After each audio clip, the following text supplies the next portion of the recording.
This video is rated R and is intended for retarded audiences only. The GOP today had one job. They were supposed to take suppressors off the NFA. Instead, they took a dump on gun owners and handed us Ear Pro instead. Thanks, dickheads. How do you fuck that up? How do you fuck that up? From the quote-unquote 30,000-foot view perspective here, this is the fault of the Republican Ways and Means Committee, the GOP Ways and Means Committee.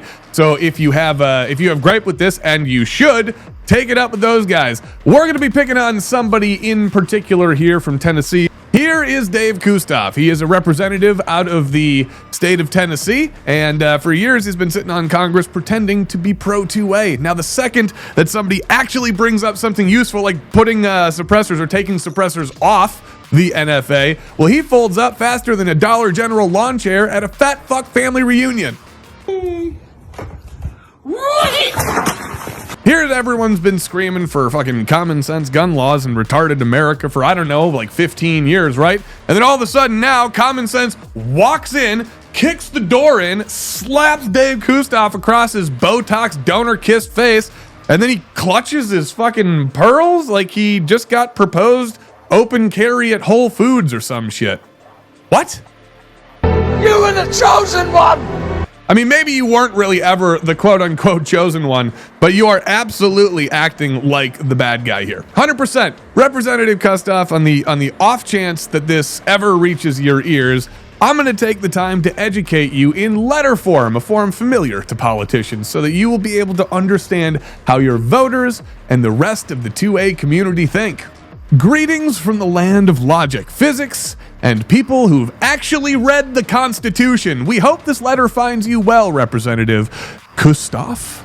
We hope it finds you extremely well, nestled comfortably in the warm, well-funded embrace of whatever focus group told you that suppressors are fucking scary and deregulation is too politically risky. Real bold of you, buddy. Way to really drive the rights forward, huh? Move the needle in the right oh, no, you gotta actually move the needle. You actually might have moved the needle in the opposite direction, to be perfectly frank. 1775 is giving away free starter kits loaded with premium coffee and gear. While coffee prices have jumped over 30% this year, 1775's out here launching freebies like somebody left the marketing team unsupervised. But it's only live while quantities last. You'll get 3 bags of coffee, 2 16 ounces of your choice, dark or medium, plus their longevity blend infused with anti-aging CAAKG, clinically proven to reduce biological age. Translation? Turns out the Fountain of Youth comes in a 16-ounce size and doesn't like the taste of kale. Who'da thunk? You cover 2 bags and 1775 covers the rest. That's a full 16-ounce bag of coffee plus premium gear, a matte black tumbler, frother, gold scoop, or reusable K-cup filter. Heck, you want whole beans, grounds, or pods? That's your call. Start your day off with coffee that backs your values, clears your head, fires you up, and makes you feel like yourself again, damn it. Go to 1775coffee.com and grab your free starter kit before somebody realizes this was a terrible business decision. We, the Tundra Nation, and by extension, the rest of the 2A community, would like to help you out with a little educational moment since you clearly missed the memo titled Suppressors, not just for movie assassins. It's understandable, I guess, really, between polishing your NRA endorsement plaque and ducking any meaningful pro-gun action, it's easy to overlook reality. I get it. So I'm going to help bring you back down from the clouds with a couple of fun little facts you might want to write down on your donor-approved Mont Blanc pen. Suppressors are safety tools. Yes, you heard me correctly. Safety tools. You know, like eye and ear pro. You wouldn't go to the range without your eye and your ear pro. But I don't know. Maybe that's for people who just shoot more than campaign ads. The reality of the situation is they reduce hearing damage. They help new shooters avoid flinching and lessen noise pollution in and around gun ranges. In fact, many parts of your beloved Europe that you love to use so many times, well, I'm speaking more like broadly here, I guess, not to Representative David Kustoff specifically, but the beloved Europe that people love to quote so many times when it comes to gun or anti-gun statistics. Well, here's another one. The same continent where they think butter knives should be registered, you can buy suppressors over the counter like chewing gum.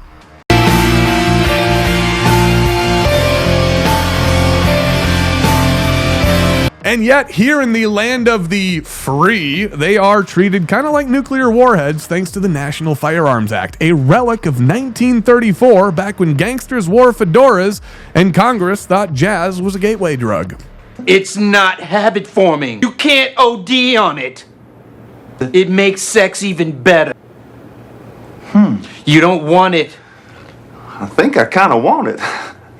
Okay, but just this once. Come on in. Oh, and here's the kicker, Dave. We expect pro-gun, quote-unquote, politicians, especially Republicans, to actually act pro-gun, man. Come on. Crazy, right? Crazy. We must have misread the whole shall not be infringed thing as a promise, and not just as like some catchy soundbite for your re-election mailer. Yeah, I'd like to cancel my mail. I want out permanently. When you and your colleagues stall on something this basic, it's obvious. It sends an incredibly clear message. You're not defending gun rights. You never were intending on defending gun rights. You're defending your seat. You are part of the bureaucratic problem that's holding back rights from Americans. And you should be ashamed of yourself. The Second Amendment community sees right through this bullshit. They are absolutely on to Republicans that are being too passive. They want to see change. The Second Amendment community is tired of being treated like a second-class right. You know, or I guess maybe not the Second Amendment community, but the Second Amendment, the people who value the Second Amendment, are tired of seeing it being treated as a second-class right. We want to see these quote-unquote and alleged pro-gun politicians step up and actually make pro-gun legislation that matters. What we see isn't a leader, isn't a Republican leader. It is a career politician who talks about common sense until common fucking sense actually shows up. And then, well, suddenly it's all, ooh, let's not be too hasty. The ATF might send us a sternly worded email. Since when are we fucking afraid of those dickheads? Hey, Dave, we highly and humbly suggest you grow a spine, reread the Constitution, and then maybe, just maybe, consider that defending the Second Amendment doesn't mean giving it polite lip service while throwing its most basic issues under the legislative bus. Oh, and just in case you needed one final, skull-rattling slap of irony for the day, all right? Let's talk about your beloved alphabet boys in the ATF. Yeah, the ATF. This is going to get wild, folks. I promise you. I did not plan on having this on my 2025 bingo card today. The end result statement here is ridiculous. Well, even they are getting new suppressors. They're getting new suppressors, and the American public can't. Because of you. Let's break this down, shall we? According to their own documentation inside of the ATF, which, by the way, this was all leaked from a private chat, right? They thought people weren't watching, and they were bragging about how they got these new cans. Well, the irony here is the ATF gets it, the American public doesn't. Here's the word straight out of the horse's mouth. According to their own documentation, which we read while grinding our teeth into powder, right? The ATF admits that its $1,300 suppressors are issued to agents for health and safety reasons. Health and fucking safety reasons due to extreme and intensive training at quarterly firearms qualifications. Oh my God. You can't make this up. Even the government is saying you need a suppressor for hearing protection, and yet your Republican legislators in the Ways and Means Committee are all like, nah, dog, we got it from here. You don't need none of that shit. We want to know what you got and where you live. We'd rather have that because we are the government and we're here to help. Translation is suppressors protect hearing. That's it. Even the people who enforce the sacred gun laws of the government, right? And once again, their words, not mine. Those guys are using cans as PPE, right? Not as assassin gear, but straight up OSHA approved fucking ear condoms to stop their agents from going full Helen Keller by the age of 40. Right? And these aren't just junk eBay, like, fucking oil can suppressors either. Although, wouldn't that be just the funniest fucking thing on the face of the planet? Man, that would be hilarious. Nope, these happen to be Huxworks. Top of the shelf flow-through cans funded by the same tax dollars that you swear you're protecting from waste. Yeah, that really sucks, man. That really, really hurts when you think about the $200 tax that is gone now. Thanks, guys. But that $200 tax for years and years and years, that was going to pay for the fucking ATF suppressors that they're going to come over and use to clap the cheeks of your fucking dog and murder you on a no-knock, like they did to Brian Malinowski. Don't forget that one. Here we are waiting God knows how long for a $600 can while the ATF's out here handing out $1,300 flow-through cans like they're fucking Tic Tacs. And you've got the gall to balk at deregulation and getting them off the NFA? What, do you farm your wife out too? I cannot believe that I am saying this, but the ATF is literally doing it smarter than you. What is going on here? Let it sink in, Dave. I want you, seriously, take a knee, man. Take a knee, grab some water, and just sit on that one for a little while. Let it sink all the way in. The people who burned down Waco, are better examples of gun safety than a Republican congressman from fucking Tennessee. So let's recap here, huh? The ATF knows suppressors save hearing. Europe knows suppressors save hearing. Shooters also know suppressors save hearing. And now even your constituents know that suppressors save hearing. The only one still confused seems to be you, man, and your spine appears to be on permanent vacation. Here's a little unsolicited friendly advice from your folks over at Tundra Tactical. If the ATF becomes the voice of reason on the Second Amendment issue, you have officially hit rock bottom. Yeah. It's time to reevaluate your career path, my friend. Maybe there is an opening over at the CDC or something. I mean, you'll fit right in with people who love to pretend facts are scary. Now, pay attention, Dave. Look, right here. Pay attention, right? This is important because nobody apparently in Congress cracked the history books since Prohibition ended. The NFA, if you look at it, isn't about public safety. It was never about public safety. It was never even about crime. It wasn't about weapons of war. It was a tax, period. End of story.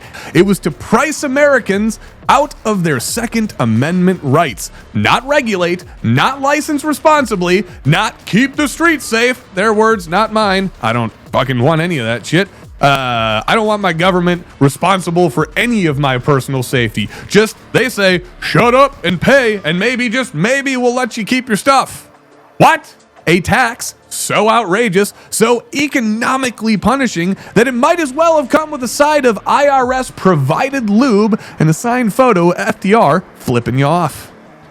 $200 in 1934 money, and yes, I did check to see if that was what it was in 1934. It has not changed, so that is for our benefit, but probably due to oversight, if nothing else.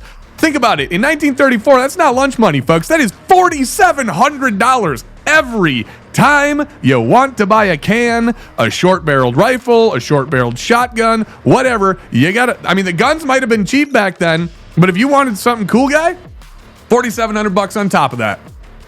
I mean, what does that tell you? It tells me that the original intent of the NFA was very, very crystal clear. Let me put this into terms that even a career politician might be able to comprehend. A right taxed is a right denied. If you need to ask the government for permission, pay them a fee, wait 9 to 12 months, and pray that they say yes, that is not a right, that is a privilege. And the last time I checked, the Bill of Rights doesn't say shall not be infringed unless you fill out 12 forms, send in passport photos, and cut us a check.